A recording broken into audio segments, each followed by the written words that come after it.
Mexico, Gray&Gray's business is growing rapidly. He has recently linked his business with a team which will give his clients opportunity to advertise their products and services on the internet. Gray&Gray was featured on the Discovery Channel's Relive this past summer, and they have been asked to create a new license plate for the state of New Mexico. Michael's presentation today is designed to present a sense of awareness of culture. As we enter a century where the minority is the majority, designers, art directors, and publications staff must be more considerate in their work of the cultures that surround them. This presentation will examine samples of work that offends, abuses, and is disrespectful towards various cultures. Please welcome Michael Gray.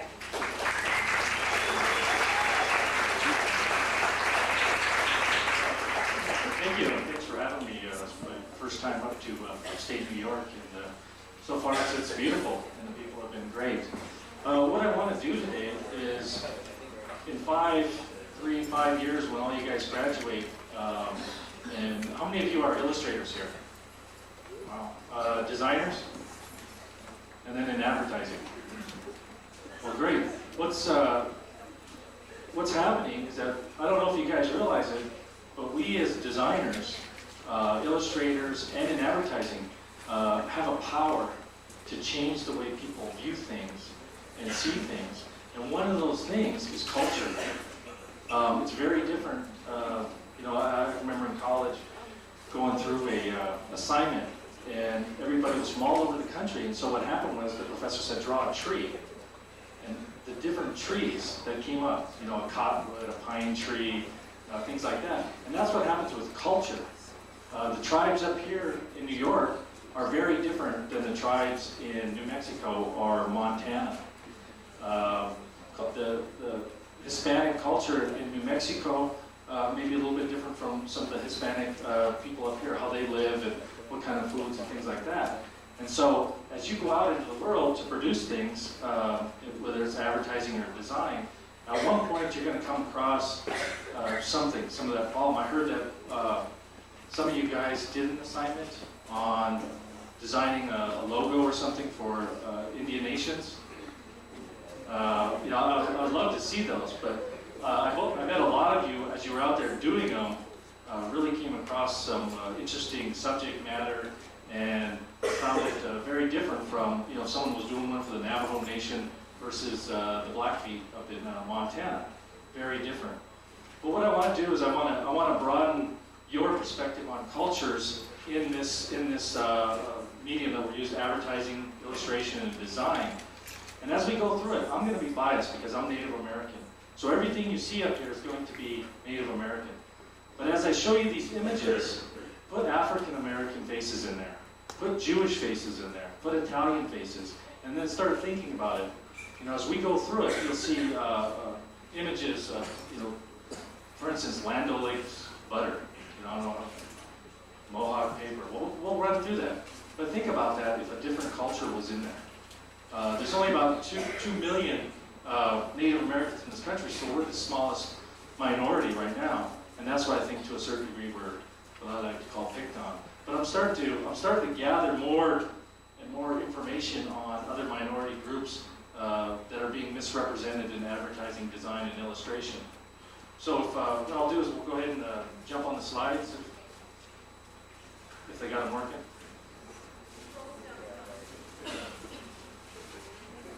Oh, okay. Good lights.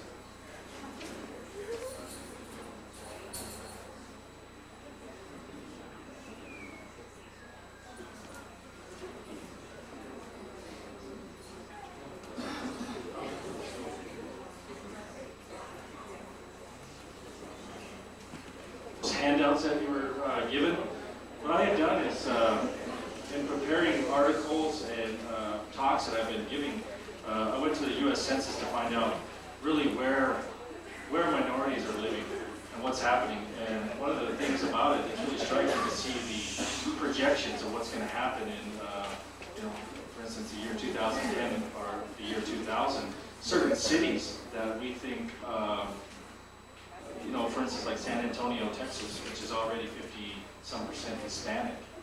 but yet we still see the Nacho Man commercials down there.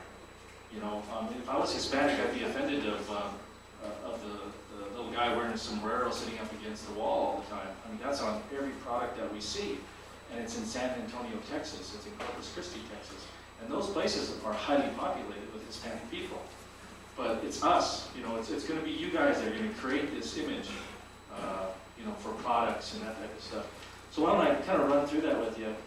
And I did that for a lot of groups here. Let's see if this works.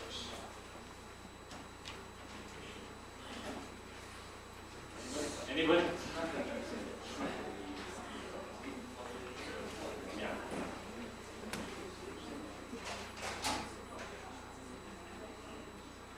This was the first one. I don't know if you guys you can see that. But what I did, and I like this type of information because I think it helps. I think it helps when I'm approaching a design problem or a marketing problem or whatever. But you know, I don't know how many of us have really looked at that and said, "Wow, you know, I didn't know Newark, New Jersey, you know, was 58.5% African American population." You know, I don't even know what happened to if you walk into stores there and if you still see that Aunt Jemima syrup. You know, that label's still there. You know, that's offensive to do that. And you go into these cities and you'll see things like that. And then some of the smaller populations of African Americans. But what's interesting about that is they might, like Honolulu, Hawaii might have 1.3% African American population, but they'll have a high number of Asian population in that. So let's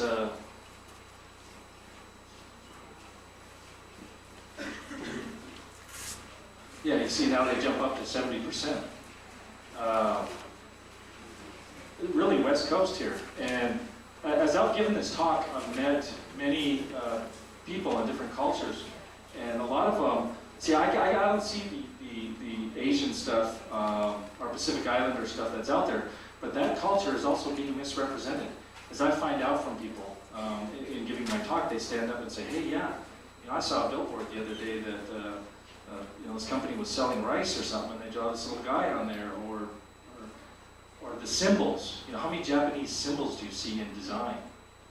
And I've had people stand up and say, "You know what, that's not even correct, or it's flipped upside down, or you know, that's offensive to me that they're taking that language and using it like this." But see, I don't really see that as much because I'm always looking out for Native American stuff, mainly. So what I intended to do with this was just show people, you know, I don't know how many people really know the different populations out there and that type of stuff, but it's really interesting because, you know, essentially if you look at advertising, design and stuff, and that's what we're all about, you know, is trying to reach these people in some way. You know, there's no surprise, El Paso, Texas was 69%. And then some of these smaller ones, you know, Birmingham, Alabama had the largest population, 70-some% African American.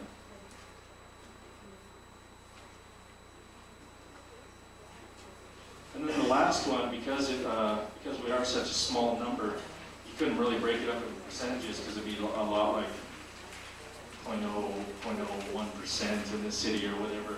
So what I did is just kind of gave you the top 13 states with Native American population. And Oklahoma and California, you know, are the largest. District of Columbia has 1,500.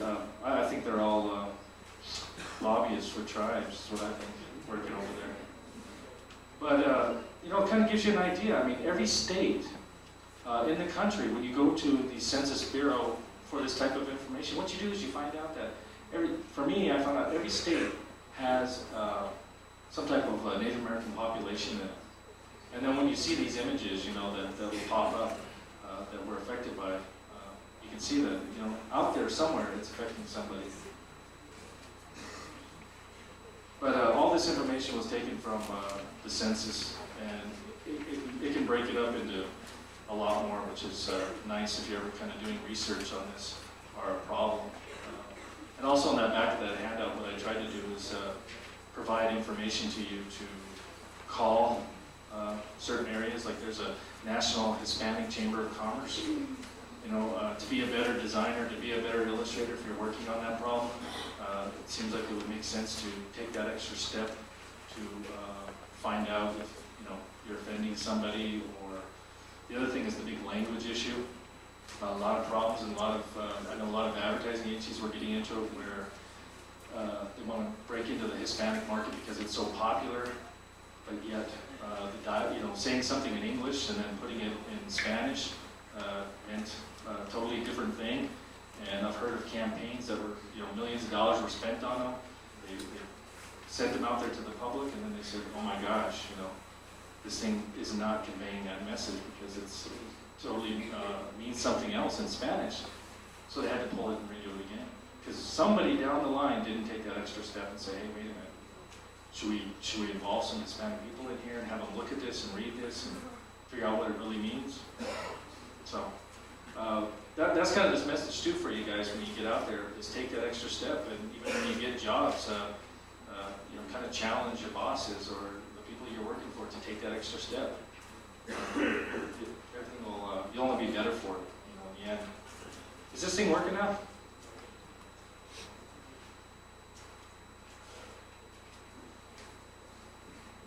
It's really a visual presentation too. I have to pass out the slides one at a time. Make comments. What's that? One more minute. Okay. Is anybody a good joke teller or something? What's happening here on campus these days? Anything? I gotta try to sing. Put you guys all to sleep. So nothing's happening on campus, no big news? Good, I'm glad everything's well in Syracuse.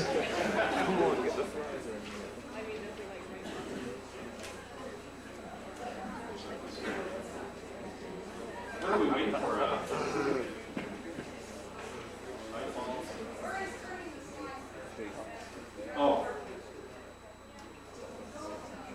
Oh, they were written backwards?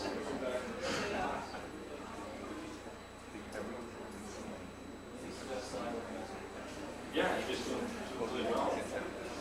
I don't want to get my How many of you were graduating this year? Damn, that's really low. How many are juniors? And then sophomores? Oh, there we go. How many people are not in the communications college here? A few guests? Oh, yeah, well, it's good to have you. Are you guys students, staff, people? Good. Let's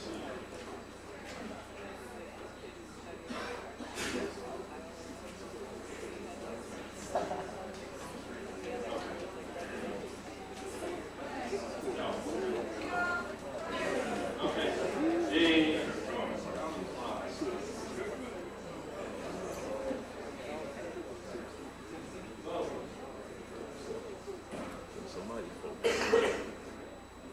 What I like to do is I like to start out with this slide because this is what I hope happens, and not necessarily on Indian art, but what I hope happens here is that you broaden your perspective on cultures and how it's tied into what you guys are going to be doing. The actual piece here is called "Just Because You Stick a Feather in Your Hat Doesn't Make You an Indian." And it's done by a Hamish potter by the name of Laura Frawa. And we used it in some ads while we were doing a campaign for the Institute of American Indian Arts. This one I'd like to start out with, and hopefully it'll happen, that you guys will broaden your perspective. What I'm going to do is I'm jumping right into images that I've found, and it's a small number of images that are out there. These come from like CA, print magazine, and other type of products that I found. Kimosabi means soggy shrub in Navajo. Well, my partner is Navajo, full-blooded Navajo, kimosabi is not a word in Navajo. So what we have here is now we're going to have people running around saying kimosabi, thinking they're talking about a soggy shrub, when in fact that isn't a word in Navajo. And the other thing on this is that they even tie in the name Navajo with beer as a product. And we all know the stereotypes that have been given upon us by people in terms of being drinkers, you know. And does everybody know about that Crazy Horse beer, the malt liquor stuff? That was coming out. I mean, that was already out and about. And then this company came out with this stuff.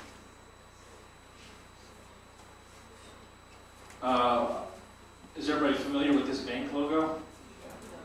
I heard it's somewhere around here or in Connecticut, right? Massachusetts, yeah. There was kind of a controversy on how they came up with this. This is one that usually what I like to do is I like to call the designer, call the art director, call the ad agency and say, hey, why'd you do this?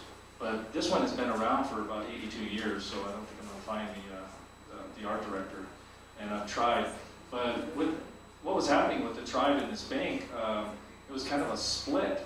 And what I found out is that this bank actually paid the tribe some money to do this. And about a third of the members agreed for that, and the other 2/3 were upset that this was being done because of this chief here that was used, that his portrait was used. I'd like to show this one. This is a archaeologist out in California who uses petroglyphs and for his stationary design. And yeah, it makes an interesting thing and it relates as an archaeologist. But the thing that we find a lot is the use of these type of symbols. And what's not explained here is that that symbol actually means something to that particular region out there, to those people out in California. But it's not explained. That could be a very sacred symbol that's being used. And it's not. And when I called the guy to find out, it was just a relationship of, hey, I was out there digging and I found this turtle design, it's mine. That's the answer I got. And I thought, wow, you know, wouldn't it be nice to know what that turtle meant to that California tribe where you found that? This is actually bread. It's called Big Chief bread. Yeah. You know, I mean, think about that. Put, you know, Big Jew bread in there. You know, hey, you know, people would get upset, huh? There's only 2 million of us, so we across this can't see it. But I'm serious. That's what I want to do. I'd like to find more of this stuff for other cultures too, because it's out there. It actually, you know, I mean, what you look at, it's very colorful and nice, but it's just the fact that Big Chief bread, well, it kind of speaks for itself. Pemmican original natural style beef jerky. Yeah, and even on the back it says, Native Americans long time ago used to put berries in their meat. I mean, this is marketing. Some copywriter wrote this, some designer designed it, some printer printed it, and no one said, hey, do you think Native Americans would be upset? You know, it's out there. This is a product. I think I bought this. I did eat the jerky. But the product, you know, I bought this a few weeks ago, and it's on. One thing you're going to notice here is the trend. I didn't know all Native Americans wore big headdresses.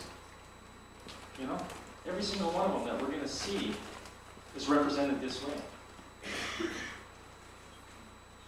Oh, this is great. Yeah, how about your closeouts? What this is these guys are a manufacturer of children's clothing, and they sent this. This was actually in a publication for a retailer, or it went out to retailers. And I called them up and I said, "Oh man, you know, tell me about the concept of your advertising there. What was the concept behind this? How did you come up with this brilliant thing?" And the guy said, "Well, it was a last minute, 11th hour. We saw this costume laying there, and we just grabbed it and did the photo shoot." And I said, "Oh, okay. You know, I mean, that's Hollywood for you, kind of the really stereotypical Native American up there."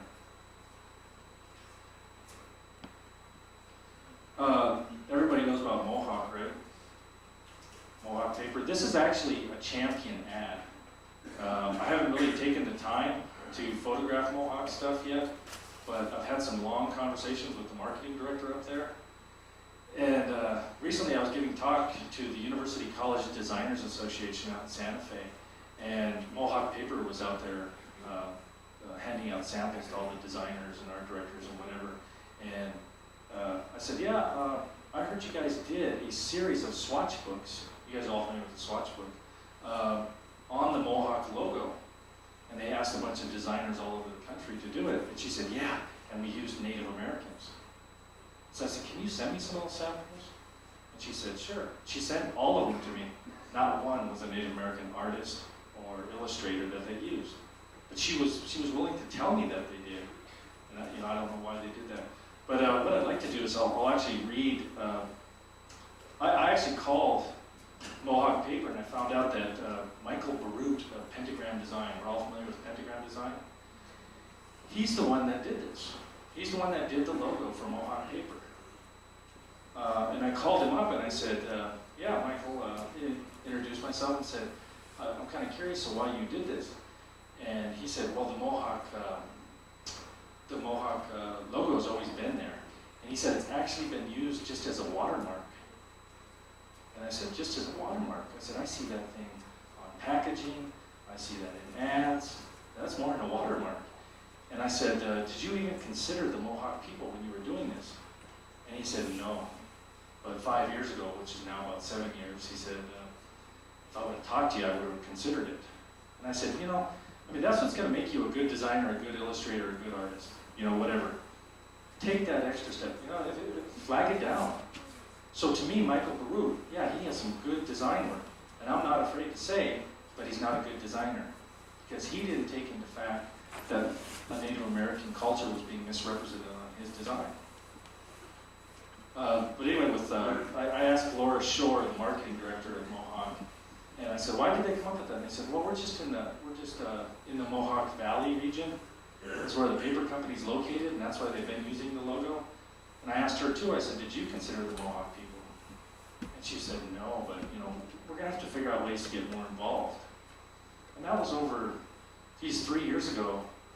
And in the meantime, those swatch books came out, other stuff has come out, and I don't think they've taken the time to really consider that this is offensive.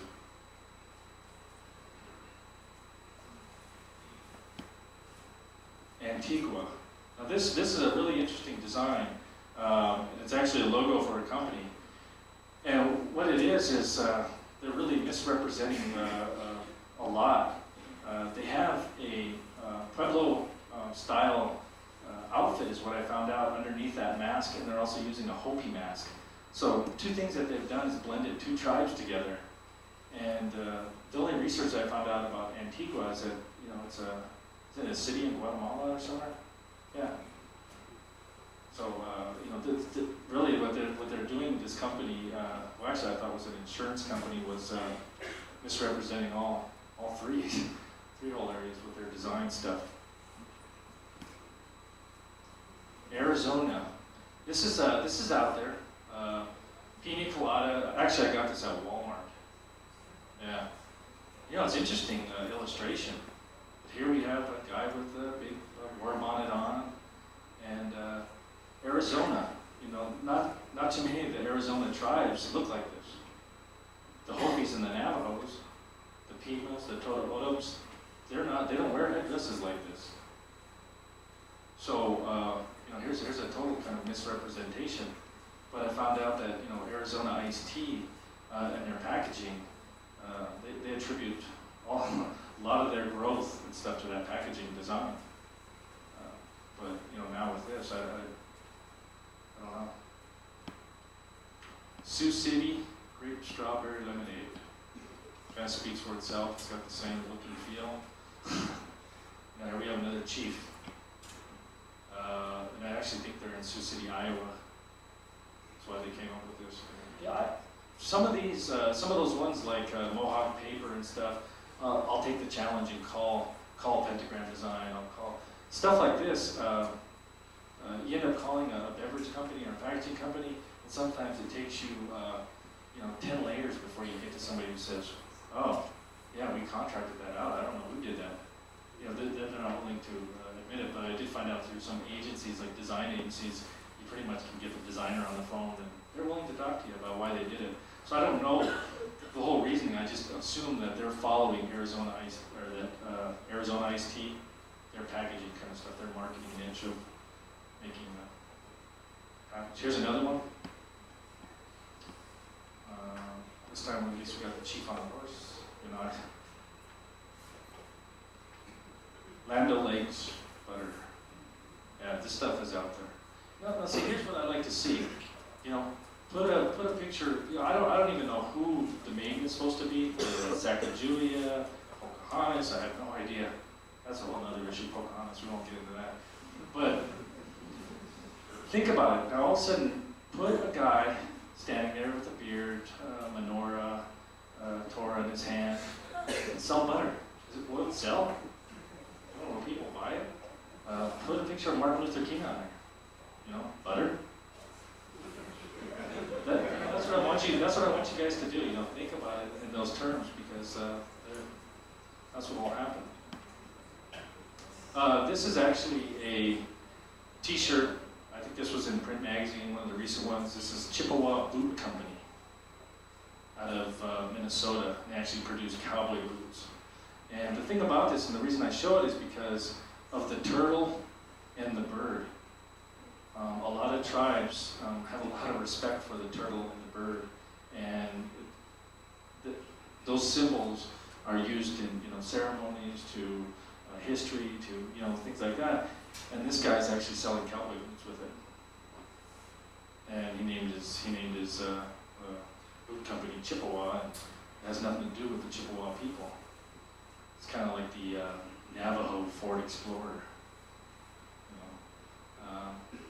These are things I want you guys to consider when you get out there in the workforce. Is this right to do? Or Miss Chief Washington apples out of Yakima, Washington. What they did is they actually used these labels as they boxed the apples. They put them on the outside. And the thing about that is the name, the person, I mean, these things kind of really speak for themselves about how they're being misused. New Chief apples have a whole different brand. I mean, if you think about it, just put a whole nother race in there and, see if that works. These were actually, one lady in a talk actually told me that these labels, she said, you know what, the public never sees these. She goes, these labels go from, the orchard to the wholesaler. And I said, what do you mean the public doesn't see them? What are you calling those people, where are they from, who are they? But they're seeing them. And the other thing that gets to me is that this thing went through many layers of design. If we go back, we'll go back. But anyhow, a printer, somebody at the printing facility saw this, a designer designed it, somebody bought it, stuck it on their box, and nobody said, hey, wait a minute, do you think Native Americans are going to be upset if we portray them like this? That thing went through many layers. And somebody could have said, hey, wait a minute, I think this is wrong. Big Chief tomatoes. A lot of chiefs we're seeing today. And the same thing is out of Yakima, Washington. And Washington is one of the most populated states in terms of Native Americans, and the stuff is coming out of that. It might be attractive, to someone out east that doesn't know about it. Maybe they think that the Yakima Nation is actually producing this stuff, but it's not. American Originals, this was actually a swatch book for a paper company. And the reason I show it, American Originals, here we have Marilyn Monroe and Mickey Mouse, right? And then we have this chief. It's a chief again, but also, who is it? I think it could have really worked and been well if they would have done it with, let's say, Sitting Bull or Chief Seattle or something like that, because he's an American original. And that would work, but what they did is made up their own person.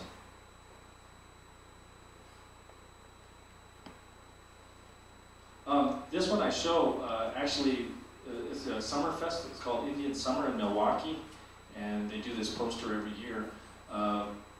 They actually had, the reason I show is just another headdress. You know, to show you, I mean, this is just a small thing that I've been, a small amount of work that I've grabbed, and everything has a headdress on it. But I think it's interesting how they did the leaves, because they call it Indian Summer Festival. Does everybody know Barry Goldwater? Oh, Barry Goldwater, this is his company out in Phoenix, Arizona. Here, Barry Goldwater used Hopi mask, Hopi spirit mask, very religious to the Hopi people, and yet he uses them to sell very nice pineapple salsa.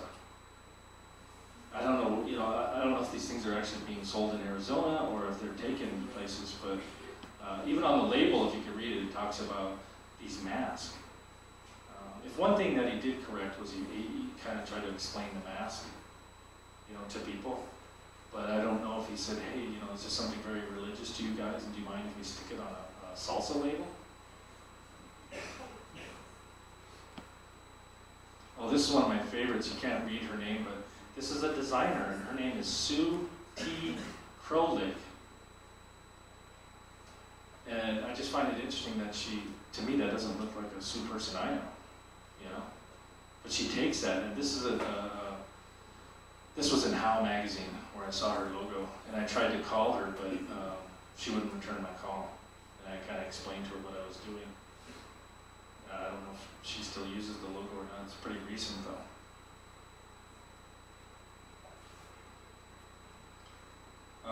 Comanche Canyon Horse Company. Called these guys up, asked them, hey, you know, where'd you get your logo? How did it come about? What's the concept? What was the thing that you were trying to do? Oh, nothing. We were just, we're located in Comanche Canyon, Utah. So, great. You know, at one point, when I first started doing this and seeing this type of stuff, I was actually in Santa Fe, New Mexico. And if you ever want to go see a whole misrepresentation of culture, go to Santa Fe. I mean, you've got 5-star restaurants that their menus are decorated with petroglyphs and all this type of stuff. And that's what I really got started. And I used to get angry. And I used to try to call these guys, but then I found out that doesn't work. You know, what works is coming out here to talk to you guys, and hopefully 5 years when you're out there running your agencies or doing whatever, that at least what happens is you'll consider this type of stuff for any culture, for any reason. And that's why a lot of the guys I didn't, these were early on when I was collecting these images, and when I called them, I was probably more, had that chip on my shoulder, so I didn't get no answer from them of why they did it. But I've taken a new approach and just said, hey, you know, I'm here to help, I'm here to talk about it. You know? Now what I like to do is show you that with my agency and what we do, I think 98% of my clients are Native American clients. We also do websites. We're doing a website for the Yucatec Inuit tribe out of Barrow, Alaska, and we're doing the website for the Seminole tribe down in Florida. So it shows you, what I like to do is show you the wide range of Native American clients that we work for and how we approach our problems. And I'm not saying this is good design or anything like that. I'm just going to show you what we did to reach, you know, using these type of symbols and this type of stuff. And what I did find out in moving to New Mexico from Montana is that when I was in Montana, I thought we were the only Indians. I really did. And then I moved to New Mexico and I saw the Pueblos and started meeting them and learning about their culture and how different we were. You know, but we do have a commonality that was so different. And that's what you'll see in our work is how diverse we try to be, because we represent so many different tribes. Like this for instance, was a magazine cover. It's called the Tribal College Journal. It's a magazine published for 32 tribally controlled colleges throughout the country. Now we didn't just go and say, look through some books and find some neat Northwest Coast art, because a lot of that stuff that you see is actually family crest, or, you know, it has to do with the family or means a lot to those people. And this, we actually asked the lady to illustrate it specifically for this magazine. Because this magazine had dealt with animal rights and how the animal was used by different tribes and stuff. And that's where we came with this, and hers was the whale. So we didn't go and take it off of somebody's blanket or something just because it was a neat design. Which you'll see happen quite a bit, especially if you go to Seattle and those areas. This was the inside of the magazine. I just like to show the inside. And one thing that we like to talk about is pictures of historical. A lot of times that's all you see of Native Americans. It's historical pictures, you know, but we're here. You know, we're going to school, we're wearing suits. You know, there's a whole new side of us. It's not these 19 or 1800 photographs that Curtis took. So what you will see in like this magazine is a mix, a good mix of, yeah, we're proud of our ancestors and things, and we'll use those. We'll also use contemporary, what people are doing today. For instance, like this picture here, this is a picture done for Seminole tribe. They're having a powwow coming up, and this lady is actually part of the dance troupe. You know, we didn't go flipping through the books to try to find a picture, an old historical picture or anything like that. She was brought in as part of the dance troupe. They wanted to represent elders, and we brought her in to do it. Now this is interesting. This was posters that went out to different tribes all over the country that were being posted in tribal offices to get Native Americans to vote or to register to vote. The reason I show this slide of Sitting Bull is that all we had to do, the Smithsonian owns the right to this picture. And all we had to do was give them $10 and put a credit on that poster and say, you know, thanks. But instead, what we did is we called the Sioux tribe and we asked them, hey, how do you guys feel about us using Sitting Bull for this? Because you know what? There's descendants of Sitting Bull still living and breathing today. Geronimo. My father's the superintendent at Mescalero Apache School. The financial officer is the 5th generation from Geronimo. So they're alive, you know, these pictures that we see them using all the time. But what we did is we took that extra step. We called the Sioux tribes, how do you guys feel? And they said, you know, fine. You know, we think you're using it appropriately, go ahead. But we didn't have to. We also did it with, these were bumper stickers that went along with that. And we also asked them about the name. Maybe we don't show a picture of Sitting Bull. How about if we just use the name? And they gave us approval, and we didn't have to. So that, you know, that's my point is, you know, if you guys take that extra step, it's just going to make you that much better in your position as an illustrator, designer, or whatever. This is actually a newsletter for this Leda Pueblo tribe and gaming facility. Now, the reason I show this piece is because of these symbols at the bottom. A lot of times, that's what you see is when someone says, hey, we got this job to do for this Native American client, let's go find some petroglyphs and all that stuff, kind of like that stationary stuff. Well, what we did, it was actually the tribe that wanted to use those symbols. They use them everywhere because they're proud of them. They actually mean something. That's actually the Isleta fish, and they use that quite a bit. So it wasn't like we just went and grabbed symbols from the air. These were actually used because the tribe wanted them used, and they're proud of these type of things, and they actually tell the story of Isleta. This is one for, it's a brochure for the American Indian College Fund. What we do is show here that we use contemporary photographers to go out and take this stuff. You know, this is one that has historical value, but it's also, you know, that picture was probably taken last June. And then what I would do is I show the inside of this brochure. Now what's interesting about this is that you look at those pictures, and those look like Curtis photographs, Edward Curtis, you know, 1800s photographer that was out there. These are actually students today. These are actually students attending tribal colleges. The gentleman on the right, Douglas Catanay, he wants to be the first Native American to walk on the moon. And he's studying laser optics, whatever, at Southwest Indian Polytechnical Institute in Albuquerque. Tanya Anderson, she goes to Navajo Community College.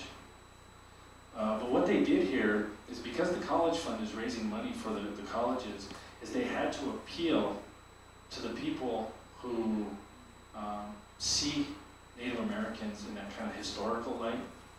But what we did is said, okay, fine, let's do it, but let's also put up that these are students of today, so that they get that message that these are Indian students who are going to school, have children, whatever. Same thing here. This was a brochure done for the Institute of American Indian Arts. Instead of dressing him up in a war bonnet that we've seen, you know, what we wanted to do was go, hey, this is a kid going to school. He's a printmaker. This is what he does, and this is who he is. We didn't have to put feathers in his hair or anything like that to try to say, you know, who he was or whatever. You know, actually, this one wasn't supposed to be in there, but this was actually an ad that went out for the Institute of American Indian Arts to do fundraising. This was the same thing, which is backwards.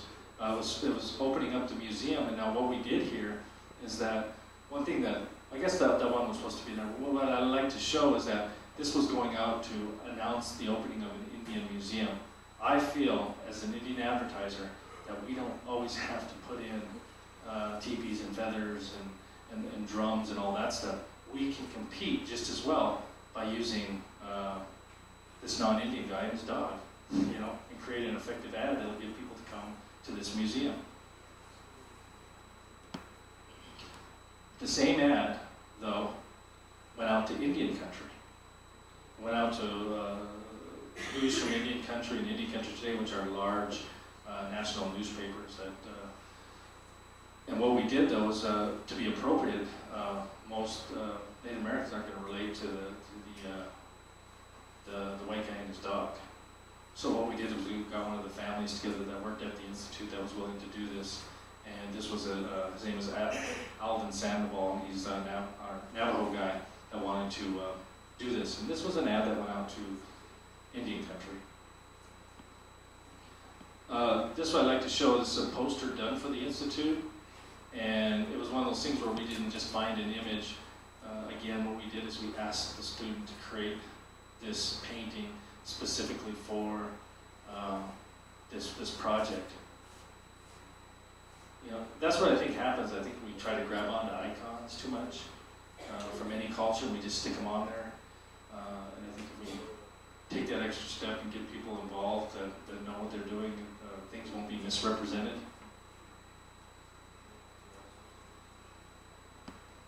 This is a magazine put out by Arwin's. It was the Institute of American Indian Arts, and what I'd like to show is that everything that we do, like it goes back to that poster, is we get people commissioned to do things for this specific issue. We just don't grab images. You know, I keep repeating myself saying that, but that's what happens. This particular painting was in this this show, this triennial show, which I think will be coming up.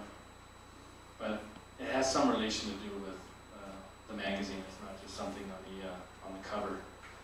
This is a slide I usually like to end with. I think they got put in differently, but now, you know, what's your perspective on it? You know, did I help broaden that perspective? This is one. It's a brochure done for the college fund. It was actually an annual report, and this is something I like to show because we're using people of today. She's a student attending school. You know, it's not a historical picture of Native Americans. And same with this guy. Now the difference, if you look at the O in contents, we did it with a turtle. But unlike the guy who used it for his stationery, if you get into the brochure, it explains what the turtle means, is what we tried to do. Yeah, we wanted to represent it, but what we did is explain what it meant. We just didn't leave it out there for people to take second guesses at, you know, what the turtle is or whatever. This is an ad I'd like to show because did everybody see the movie Geronimo? That's Wes Studi in the middle. He's the one that played Geronimo. This is one that I thought, you know, again, here we use contemporary people. Wes Studi's an actor. He played in Heat, you know, Geronimo, but it's contemporary art today. The guy on the left is a student, and the woman on the right is a professor. And that's all I think we needed to say. You know, we didn't have to dress them up or didn't have to use them as Geronimo or anything like that. And this too was a book put out for the Institute, which was done just showing the professors and who they were.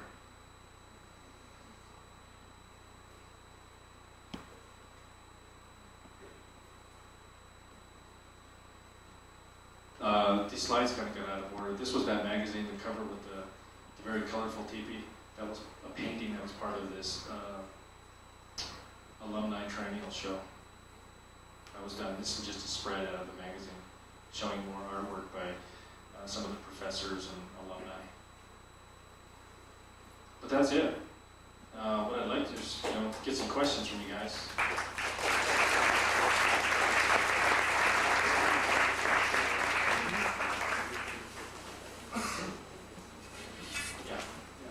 One thing that I saw in this presentation was that there was such a prevalent respect for other cultures and white culture by these designers, or so-called designers, that what happened was showing parents something that's come to the surface, which is that it's just showing up even worse. And saying that they just blatantly put up, something like this, that this was stereotype of, would that fit? If you put up, say, someone who was German, who dressed in like medieval European dress. Okay, if that was Switzerland and whites were the minority in this country, and we started doing that on all the packaging, what kind of effect would that have? Would they respond the same way that we have? And I see you criticizing these images. I guess what I'm trying to put forward is that I don't see as many criticisms and things I'm seeing all the time. These products that you see, they have like underlings to it. Products like the tomatoes, the sheep tomatoes, I don't see many criticisms of it. We go buy it every day. And you see it everywhere. Nobody really says anything. It's great to have it.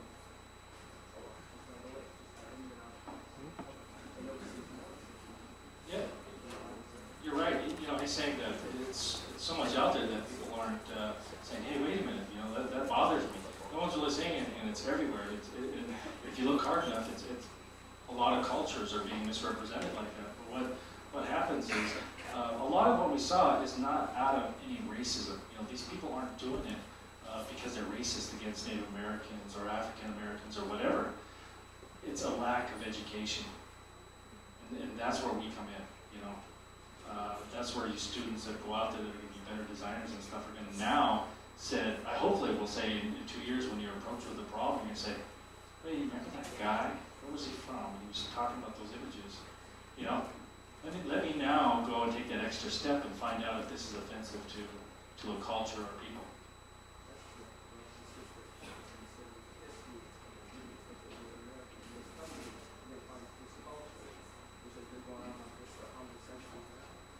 Still carries on a lot of that tradition, even up to the 1950s and 60s. Native Americans being shot in films and kids playing, guns with them. Oh yeah, no, but I have a young son that's a year and a half, and I thought it was kind of wonderful. I was in there. I got into Sesame Street. I had to watch it with my son, and they had a little thing on there, and that's where it all starts to boil down. Is every level that we go down to teach our kids. Like if we're in the store and what would be wonderful if someone said, to their young child, hey, you know what? All Indians don't look like that, son. Because what happens is it starts to breed a stereotype. With sports, mascots, all that stuff, you have all these little kids running around thinking that that's a real Indian, this, yeah. It's gone on for so long. How is it just going to change? These people who are designing, you mentioned. Michael Brew? Yeah, Michael. Yeah. He had to grow up with that. He had to grow up with that imagery. His parents had to teach him that. He had to see that's a culture that he's around. So it's still in the culture. It's still being exposed to. And it's coming out in their work, whether people realize they're doing it or not. It's coming out. But they've been taught what they've been around, what they've been doing. Yeah. They haven't been taught to respect people who aren't like them. Right. The point I'm getting at too is like with the Sesame Street thing, I think it's going to start at that younger generation they have a little skit on there where these little boys playing cowboy and Indian. These two little white kids play cowboy and Indian, and the little kid keeps going, how? And all of a sudden in walks this other kid, and he goes, what are you doing? He goes, we're playing cowboys and Indians. He goes, no, but what are you doing? He goes, I'm an Indian. And then the guy goes, no, you're not. And he goes, I'm an Indian. You know, and what he did is he corrected these little kids that this is what happens and I'm an Indian. And those two little boys go, huh. And watch them go off the screen. And that's what it's going to take. You know, if we go to a basketball game or a football game and we're going to take our students there, you know, the Washington Redskins game, you know, to a kid, you know, and we got to sit there and say, you know, not all Native Americans look like that, or, you know, that's offensive to them to be called Redskin. You know, and also put it into the shoes of what race that kid is, you know. And that's what it's going to take, and I don't think that exposure, like Michael Barut and those guys were really exposed to the Native American stuff. You know, that's when I started jumping on the bandwagon and saying, hey, you know, I'll go with it, you know. AIGA, I call it the old white boys club. You know, it really is. You should see the stuff that David Carson did with his illustration of the Seattle AIGA conference. He used a guy, I don't know if any of the professors here saw it, but you know, he's got this guy dressed in a headdress again, and he's standing over this half-clothed naked woman at the bottom, and to me it looked like it was Native American. And I called him up and he said, oh, no, you saw it wrong. He said, if you attended the AIGA conference, was only, you know, it was like a few thousand people attended it, would only get that. But yet this was a magazine that had a circulation of 50-some thousand or whatever it is. You know, I don't know what it is, but I said, if I'm getting it wrong, what about the other 50,000 people that didn't attend the AIGA conference? And I said, if you have to explain your illustration that much, you know. A lot of these images are also, at the time of, like Native American cultures. I see the same happening with blacks, I see the same thing happening with Asians. Like, in World War II, you know, I think the Japanese for blacks, comic books, on the imagery that's used, you know, from the period from America's beginning all the way to their history, you know, you see in Native Americans, that it comes from time when the society was before it, so many people. Right. So, Well, that's why I like to start out and show the census projections, you know, because things are changing, folks, you know. The dominant white culture isn't going to be dominant anymore. You know, we're going to have a large population of Hispanics. Native Americans are out there becoming more educated, vocal about how they've been treated, and the African American, you know. So, I mean, things are happening that we need to be aware of, and that's why I like to start out by saying that. And you guys have the most powerful, you're going to have one of the most powerful jobs in terms of changing people's opinions about things. You know, you're going to be the educators out there. I mean, how visual of a world are we, you know? We just go down the street and we're bombarded. Everything from magazines to TV to billboards, everything, you know? It's such a visual world, and you guys are going to be the ones changing that and working with it. And so, you know, if anything, I just hope that we're doing it correctly and thinking about other people and putting ourselves in other people's shoes and saying, hey, would that make me mad? Yeah, I'll do it anyway. No, I'm just kidding. And we won't do that.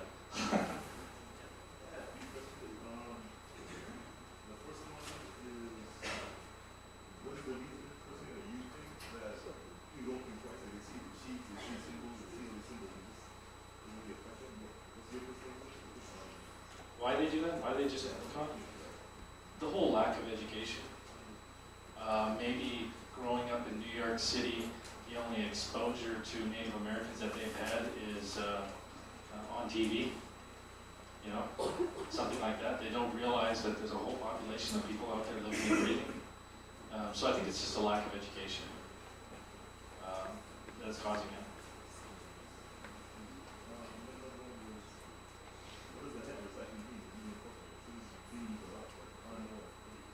Well, you know, where I'm from, where the headdress actually, it's more of a thing that was used. It wasn't worn all the time. Chiefs didn't walk around, get up in the morning, put their headdress on, and keep it on all day long. That headdress was worn for for ceremonies, for battle. It was a very respectful thing that was worn, and it was treated that way. And so now we have the stereotype that all Indians wore headdresses, and they wore it all day long. You know, which is totally wrong. And certain tribes don't even have that type of a headdress. You know, it's really that Hollywood, that thing that was derived, that here's a chief with big eagle feathers, and that's what caused this thing, you know, to start to build the snowball that now that's all we see, you know. If I look at the ceremonies that I have, Indian or African American, what steps, like how do you define those people? Where would I look? Well, you know, like if you're looking through CA and print magazine, it's very easy because they give the name of the designer and the design firm, and usually the city they're located in, so it's easy to call them up. I found out that Whoopi Goldberg actually has the largest, what she calls the largest offensive African-American collection of that type of packaging and art. And because one of these days what I want to do is I want to bring my talk, you know, to be more broad, to show all cultures. And I've really only started this to start collecting stuff, you know, the last couple of years, and where I've gotten is just with Native American stuff.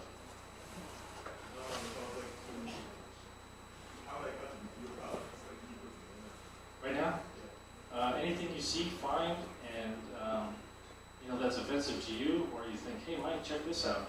You know, I'll give you my name and number afterwards, or a card, and then what can happen is you can send it to me.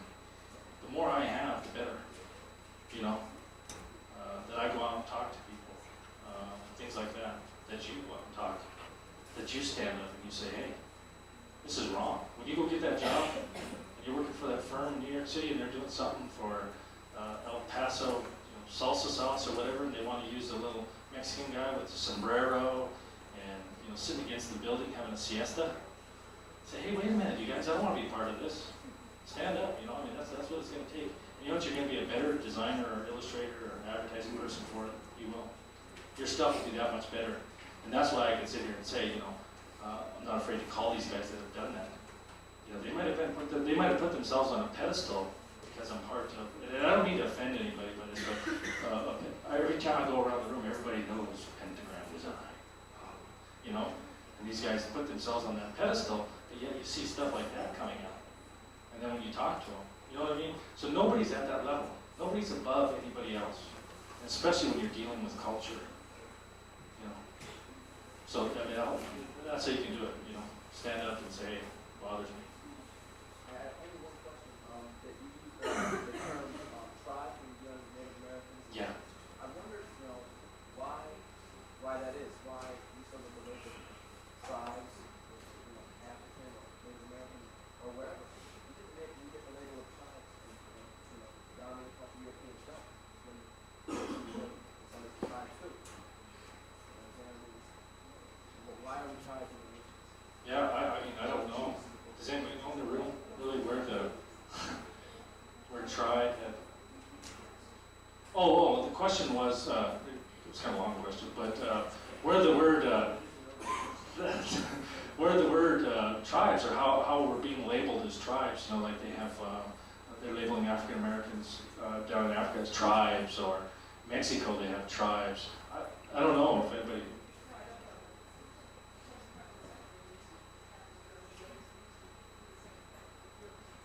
Oh, she's saying that before the turn of the century, the Germans used to do it with.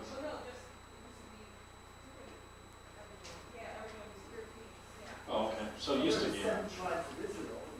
Yeah, so it's been around, I guess. It's been around for about 4,000 years. Maybe she's taking a group of people. Yeah. I have to say that it probably has something to do with the relationship that Native Americans have with the United States government.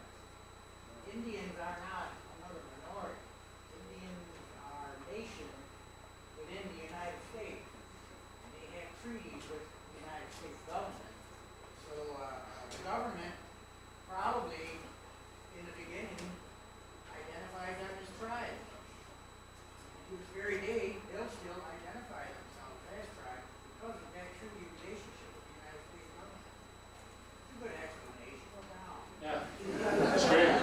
He's right. You know, when you think about the different tribes throughout the country, Native American,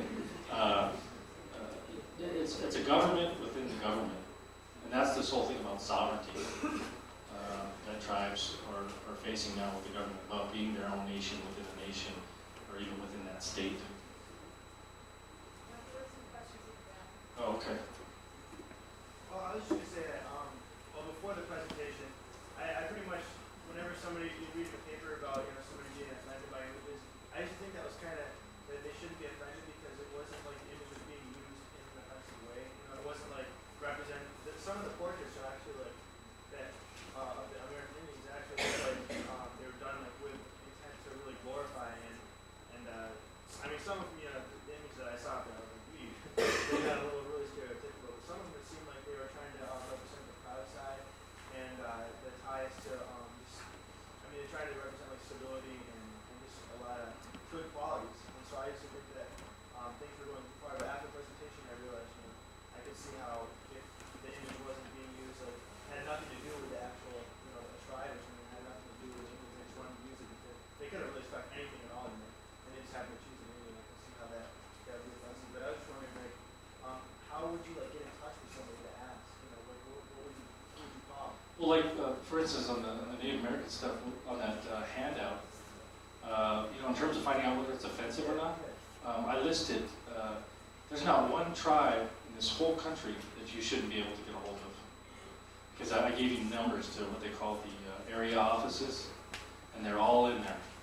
And you'll be amazed how much help you would get if you call the Laguna Pueblo down in New Mexico and said, hey, we're doing this project and it involves Native Americans from the Southwest. Can you tell me, is this offensive to you guys? Things like that. I'd be willing to. My number's always open to people that are doing those projects, and I've had a lot where this guy was working, and he teaches school at Western Washington State in Bellingham, Washington, and he was doing a project for Devil's Tower in Wyoming, and it had to do with the park and the tribe that's up there. And he called me and said, I want to send you this stuff. Can you just please look at it and tell me what you think? And I did, and then I sent it off to someone else up there to look at. And it turned out to be great. It was correct, as we like to say, in what he was trying to do. Big insurance company out of Minneapolis was doing a brochure trying to appeal to gaming casinos for employee insurance. And they sent me their brochure and said, can you look at the copy, can you look at the stuff and tell me whether you think it's offensive or whatever. And I went through, checked off things. I thought, why are you using this? This is okay. You said this correctly. Things like that. So in there, you should be able to get a hold of. And it's amazing, even schools and universities. Do you guys have a Native American club here? Or yeah, you have a Native American club. Do you have like an African American club or Hispanic club? There's where you go, right there. These guys will tell you. They'll be honest. This guy. Yeah. But aside from the slide you showed, your own work and the work that you find, most of the, or all of the accounts you showed were negative stereotypes. Have you found any non-Native American designers who use Native American visual imagery in a positive way at all? Well, that's what I mean. It kind of goes back to his question of, like when I was saying about that insurance company. They used certain Native American imagery, but it was positive. But they had to, they went and took that extra step of contacting somebody first to find out. And there was a few things that they did in there that weren't. So yeah, there's a lot of stuff out there that is positive, that is correct, that works well. But maybe I should, maybe that's a good question. I should bring some of that stuff in to show people too. Maybe I don't do enough of that, Yeah.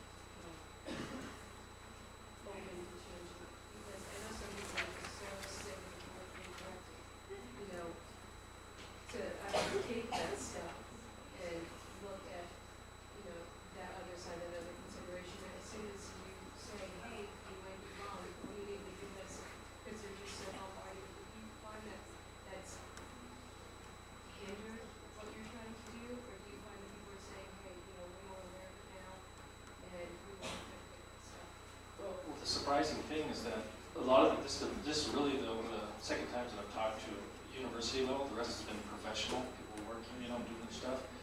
And I walk out of there and I go, my God, it's 1996, and I'm giving this talk. It surprises me. And I think as much as we like to think that, yeah, this message of being politically correct is out there, but it's just really not. There's not enough of it, And yeah, people are always scared of change, And then the other thing that what happens, especially in design and advertising, is you guys probably know what your class assignment is, 11th hour stuff. Just like that ad, how? We had to get this ad out, we found this costume, let's put it in there. Because they don't want to spend another hour or two calling somebody to find out if it's correct. In their mind, it's correct, put it on there.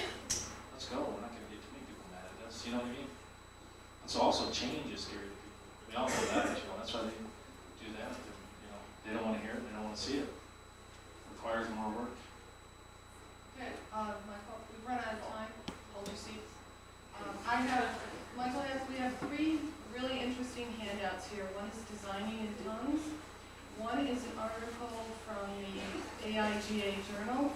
And the other one is some information on LIGO. So they're over to the side, and they're up front, and anyone who wants to hang around,